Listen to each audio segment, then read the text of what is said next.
बिस्मिल्लाहिर्रहमानिर्रहीम। मैं मोहम्मद सलमान, आप देख रहे हैं मेरा चैनल मास्टर कोचिंग सेंटर। आज की जो वीडियो है वो केमिस्ट्री की 11th क्लास के चैप्टर 1 के न्यूमेरिकल। बुक के न्यूमेरिकल पहले मैं सारे सॉल्व कराऊंगा, फिर उसके बाद चैप्टर्स के न्यूमेरिकल। इंशाल्लाह ये वीडियो आपको मेरे चैनल पे मिल जाएगी और लिंक भी डिस्क्रिप्शन में और मैं रख दूंगा कि बुक वाले न्यूमेरिकल आपको कोई भी उसमें से समझने हो, बुक के बैक साइड वाले न्यूमेरिकल समझ लो, आपको वीडियो में उसका डिस्क्रिप्शन में लिंक मिल जाएगा। सही है, और बहुत ईजी मेथड में समझा रहा हूँ, आप खुद भी कंपेयर कर सकते हो कि बुक में यही सवाल बहुत मुश्किल मेथड में किए हुए हैं। सही, तो अब हम अपने क्वेश्चन के ऊपर आ जाते हैं। ये बुक में एक एग्जांपल है। सही, अब सवाल को देख लेना, नंबर को आप नहीं नोट करना, नंबर आगे पीछे हो सकते हैं बुक से। सही है, सवाल में क्या दे रहा है? Combustion of ethane in air from CO2 and H2O is given in the following. अब तक आपको सवाल में सिर्फ एक बताया कि भाई कंबशन हो रही है, इसके अंदर क्या दिया हुआ है क्या नहीं, अभी तक कुछ नहीं दिया। In a mixture 2.8 gram of C2H4। अब एक चीज आपको नजर है कि C2H4 मास गिवन है, फिर एक और मास भी गिवन है O2 का। Is allowed to ignite, identify the limiting reactant. सवाल में आपको लिमिटिंग रिएक्टेंट पूछ रहा है। तो लिमिटिंग रिएक्टेंट होता क्या है कि जब हम केमिकल रिएक्शन प्रोसीड कर रहे हैं, फॉर एग्जांपल अगर इसी केमिकल रिएक्शन से रिलेट आपको एक समझाऊं तो A+B C+D।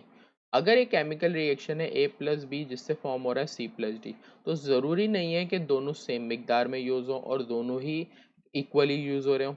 अब हो सकता है कि A 10 ग्राम इस्तेमाल हो, 20 ग्राम भी इस्तेमाल हो, लेकिन कोई ऐसा सब्सटेंस होगा जो पहले इस्तेमाल हो जाएगा, तो जो पहले इस्तेमाल हो जाएगा वो आपका आएगा लिमिटिंग रिएक्टेंट में। सही है, तो इस तरह के सवाल में आपने केस और सवाल सॉल्यूशन याद रखना है। देखो तरीका क्या है, लिमिटिंग रिएक्टेंट वाला कभी भी सवाल होगा या आपको लिमिटिंग रिएक्टेंट के सवाल की आइडेंटिफिकेशन हो जाए, तो केमिकल रिएक्शन में लाजमी आपने यही ध्यान रखना है कि जो आपको मास होगा रिएक्टेंट साइड, देखो ये रिएक्टेंट साइड है, इस रिएक्टेंट साइड में आपको ए का मास भी देगा, रिएक्टेंट साइड में बी का भी मास देगा, ये याद रखना। देखो इस सवाल को अगर मैं देखूं तो केमिकल इक्वेशन में देखो C2H4 और O2 नजर आ रहा है, देखो दोनों के मासेस गिवन है।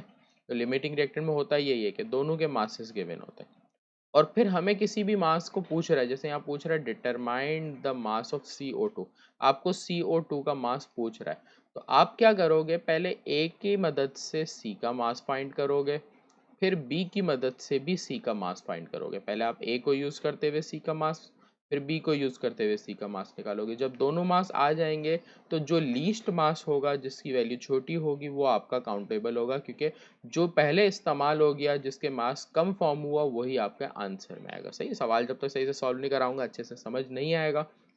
तो सवाल के सॉल्यूशन पे आते हैं जल्दी से। सवाल में दिया हुआ क्या है, मास ऑफ C2H4 आपको गिवन है कितना, 2.8 ग्राम। फिर आपको मास ऑफ O2 गिवन है, कितना गिवन है, 6.4 ग्राम।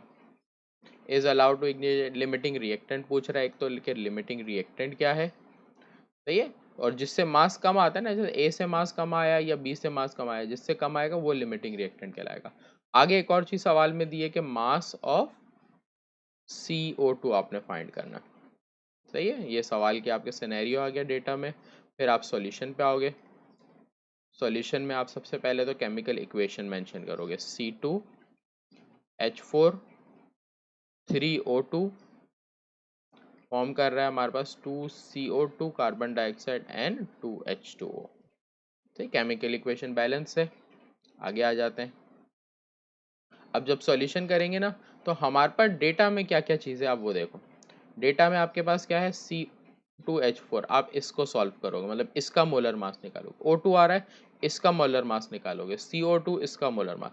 H2O का मोलर मास निकालने की कोई नीड नहीं है आपको।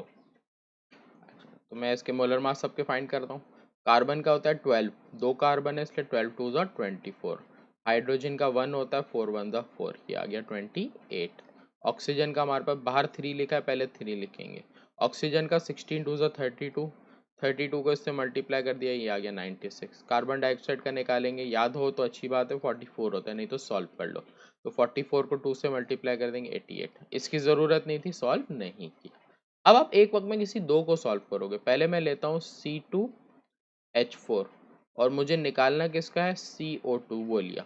एक दफ़ा मैं देखो इन दोनों को लूँगा और अगली दफ़ा मैं लूँगा C2H4 नहीं, अब अगली दफ़ा मैंने क्या लेना है, एक दफ़ा ये ले लिया, एक दफ़ा मास दिया हुआ O2 का, तो एक दफ़ा O2 के साथ CO2 लूँगा। तो मेरे को देखो दो तरफ ये वाला भी रिएक्टेंट था मेरा और ये भी मेरा रिएक्टेंट था, तो दोनों तरफ एक दफ़ा रिएक्टेंट लेना है और एक दफ़ा आपने प्रोडक्ट लेना है, देख रहे हो।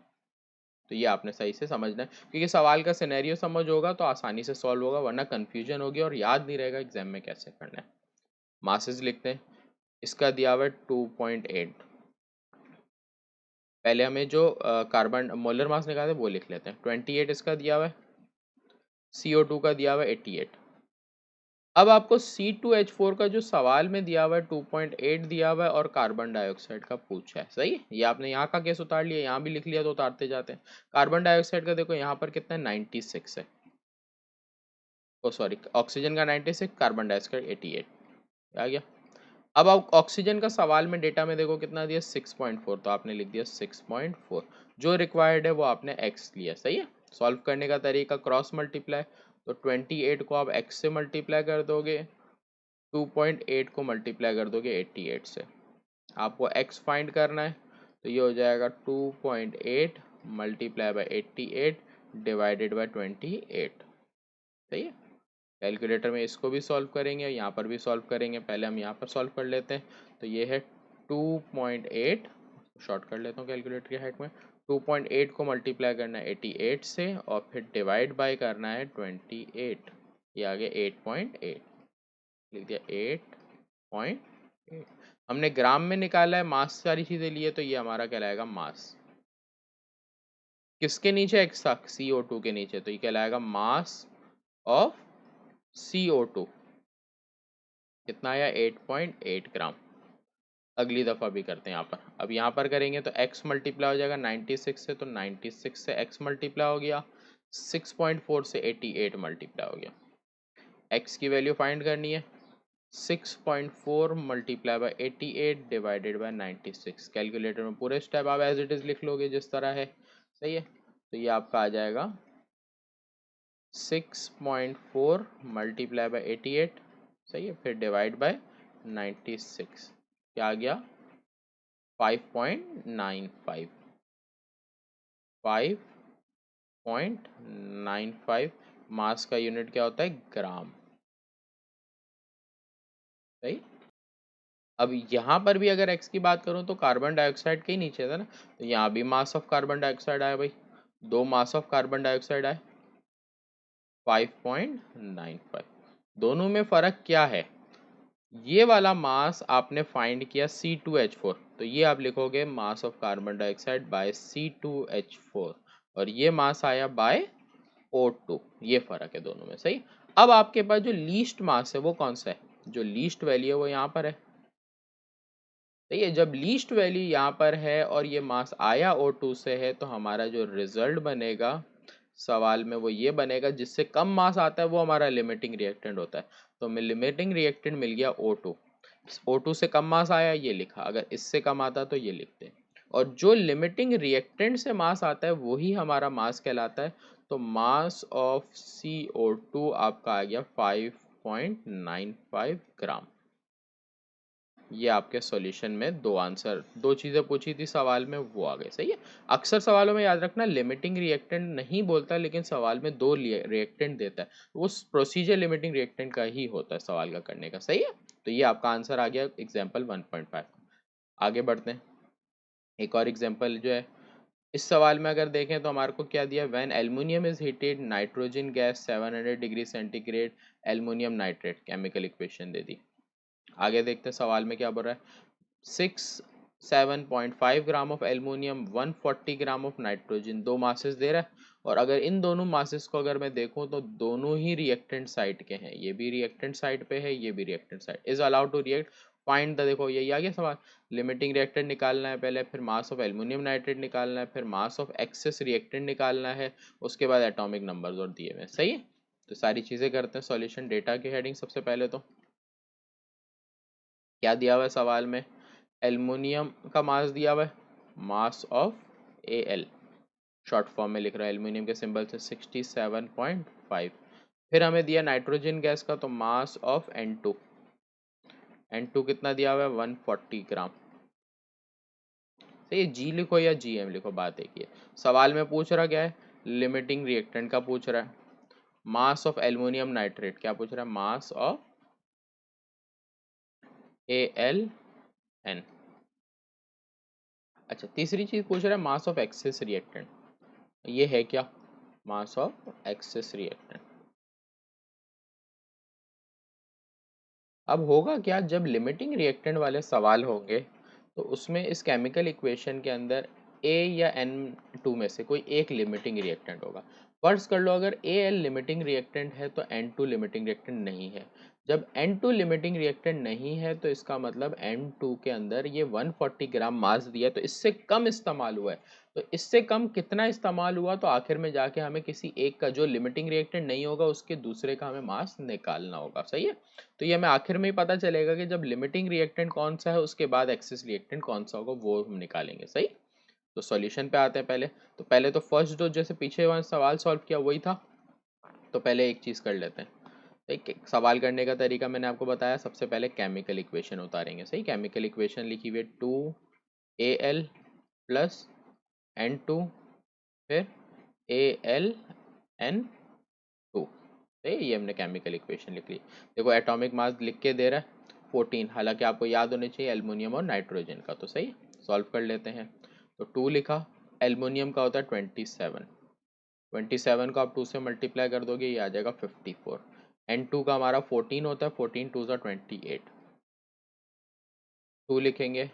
Al का 27, नाइट्रोजन का 14, पहले प्लस करेंगे और फिर देन मल्टीप्लाई कर देंगे। सही है, इसको कैलकुलेटर में मैं करके दिखा देता हूँ आपको। तो 27 प्लस 14 ये किया, फिर इसके बाद देन मल्टीप्लाई बाय 2, तो ये आ गया 82। सही, ये तीनों हमारे पास मास निकल गए। अब हम बारी बारी सॉल्व करेंगे। हमें क्या सॉल्व करना है, देखो केमिकल रिएक्शन में है Al का मास है हमारे पास, अब हमें AlN का निकालना है, तो लिखा AlN एक तरफ। एक दफ़ा हमें N2 की मदद से किसको निकालना है, AlN। आपके पास कॉपी में जगह हो तो आप सामने सामने कर लो, और ना हो तो फिर आप नीचे कर लेना। सही है, नीचे वाला जो सवाल है मैं इसको हटा देता हूँ यहाँ से कि आप लोगों को कंफ्यूज ना करे ये सवाल। अच्छा जी, Al का मास हमें सवाल में कितना दिया हुआ है, डेटा पे देखेंगे। ये दिया हुआ 6। पहले हम यहाँ पे क्या करते हैं, मॉलिक्यूलर मास जो हमने मोलर मास निकाले हैं वो लिख लेते हैं। Al का कितना है 54, AlN का कितना है 82, Al का हमें सवाल में दिया हुआ कितना है 67.5, और ये हमें फाइंड करना है, हमने लिख दिया x। सामने वाली साइड भी कंप्लीट कर लेता हूँ। N2 का मोलर मास कितना है 28, AlN का कितना है 82, सवाल में कितना दिया N2 का 140, और इसका फाइंड करना है। सही है, दोनों को सॉल्व कर लेते हैं क्रॉस मल्टीप्लाई।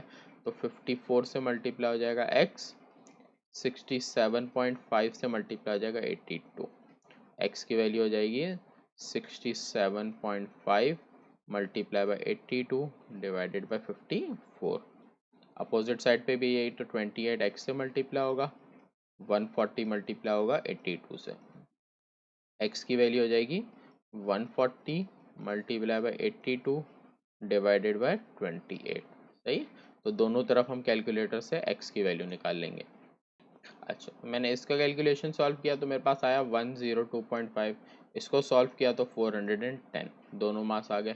आपको नज़र आ रहा है दोनों में से छोटा कौन सा है और बड़ा कौन सा है, तो जिसका छोटा मास आया है, तो पहले तो थोड़ा तरीके से और लिख लेता हूँ। मेरे पास मास x है, किसकी वैल्यू, मास ऑफ किसका है AlN। AlN का पहले मास आया 102.5, और ये मास आया किसकी मदद से, Al बाय Al।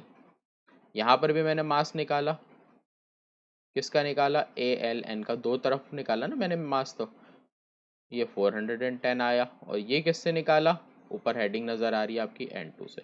दोनों जगह में से आपको नज़र आ रहा है कि छोटा मास ये वाला है, तो इसका मतलब हो गया जो मेरा लिमिटिंग रिएक्टेंट है वो क्या है, Al है। जो लिमिटिंग रिएक्टेंट है कम मास Al की वजह से फॉर्म हो रहा है, और जो Al के साथ मास आया वही हमारा किसका मास कहलाएगा, मास ऑफ AlN 102.5 ग्राम। तो सवाल में जो पार्ट ए था लिमिटिंग रिएक्टेंट का और मास, ये दोनों साथ साथ सॉल्व हो गए। सही है, अब हमारे पे तीसरी चीज निकालनी है मास ऑफ एक्सेस रिएक्टेंट। अब हमें पता चला जो एक्सिस रिएक्टेंट है वो N2 है। अब मैं N2 का मास निकालूंगा। अब वो कैसे निकालूंगा? अब मेरे को जो मास निकालना है ना वो N2 का कैसे निकलेगा देखो आप। अब हमें जो मास निकालना है N2 का निकालना है ना, तो हेडिंग्स बनाता हूँ। मेरे को मास निकालना है N2 का। अब ये N2 का जो मास निकलेगा वो आपका लिमिटिंग रिएक्टेंट से निकलेगा। तो लिमिटिंग रिएक्टेंट आपका Al है। तो एक तरह से आप रिएक्टेंट साइड में जो हमारे पास सब्सटेंस हैं उनको आप लोगे। Al और N2 आपने ले लिया। Al का जो मास है आपके पास सवाल में, मॉलिक्यूलर मास कितना है? मोलर मास 54, ये लिखा है इसके नीचे। इसका लिखा आपने 28। सही है। अब आपके पास Al का सवाल में क्या मास दिया हुआ था? 67.5। और अब इसका फाइंड करेंगे इससे। सही है कि पता चलेगा इसका एक्सिस मास कितना हुआ। तो सॉल्व करने के लिए आपने 54 को मल्टीप्लाई कर देना x से और 67.5 को मल्टीप्लाई कर देना 28 से। x की वैल्यू हो जाएगी 67.5 मल्टीप्लाई बाय 28 डिवाइडेड बाय 54। सही है। तो कैलकुलेटर में हम करते हैं मल्टीप्लाई इसको। तो 67.5 मल्टीप्लाई बाय 28 और डिवाइड करना है किससे? 54 से। कितना आ गया? 35। एक दफ़ा 67.5 मल्टीप्लाई बाय 28 और डिवाइडेड बाय 54, ये आ गया 35। इसको मैं हटा देता हूँ। तो x इक्वल टू 35 ग्राम। इसका आंसर आ रहा है 22। ये आ गया। सही है। अब देखो खुद ही आपको नज़र आ गया कि जो थियोरेटिकल मास आ रहा है वो 22 ग्राम है, और जब एक्चुअल परफॉर्म करके इस मास को निकाला गया तो 14.52 कम आया ना। तो अब हमारे को ये निकालना है कितना इसमें परसेंटेज यील्ड के फर्क आएगा। तो परसेंटेज यील्ड का फॉर्मूला, तो इसका फॉर्मूला हमारा परसेंटेज यील्ड का हमारे पास है फॉर्मूला प्रैक्टिकल यील्ड। जो हमारी प्रैक्टिकल यील्ड मिली है वो लेंगे।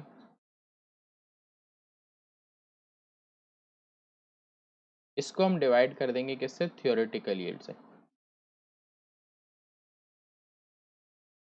ये जो प्रैक्टिकल यील्ड है आप इसको यहाँ पे लिख सकते हो कि ये एक्चुअल यील्ड कहलाती है। सही है। प्रैक्टिकल या एक्चुअल यील्ड भी लिखते हैं और 100 से इसको मल्टीप्लाई करते हैं। तो ये होगा परसेंटेज यील्ड के लिए। प्रैक्टिकल यील्ड आपकी कितनी है सवाल में? प्रैक्टिकल यील्ड है 14.52। थियोरेटिकल यील्ड आपने निकाली वो आई 22, मल्टीप्लाई कर देंगे 100 से। तो percentage yield is equal to, अब इस पूरे को कैलकुलेटर में आपने सॉल्व करना है। आप कैलकुलेटर में इन दोनों को मल्टीप्लाई करोगे फिर डिवाइड करोगे तो आंसर आ रहा है 66। आंसर में लिखते हैं परसेंटेज, यूनिट कोई नहीं होता इसलिए परसेंटेज। आपको सवाल में दो चीज़ें पूछी थी, मास ऑफ कार्बन डाइऑक्साइड, एक चीज calculate the theoretical and practical yield. तो आपकी जो थ्योरेटिकल यील्ड आई, पहला जो आंसर आपने निकाला, रिजल्ट लिख देंगे। जो आपकी थ्योरेटिकल यील्ड आई है, थ्योरेटिकल यील्ड ये 22 ग्राम थी, 22 ग्राम। और परसेंटेज यील्ड आपकी जो है वो आई है 66%। ये आपके आंसर है। सही। तो यहाँ पर आके हमारे बुक के जितने भी सवाल थे वो मैंने कंप्लीट करा दिए। बुक के जो न्यूमेरिकल थे वो हमने सॉल्व कर लिए। सही। इंशाल्लाह नेक्स्ट वीडियो में मिलते हैं। मुझे तब तक के लिए आप अल्लाह हाफिज़, अपना इजाज़त दें कि मैं आपका टीचर मोहम्मद सलमान आपके पास न्यू वीडियो के साथ, न्यू लेक्चर के साथ हाजिर हूँ।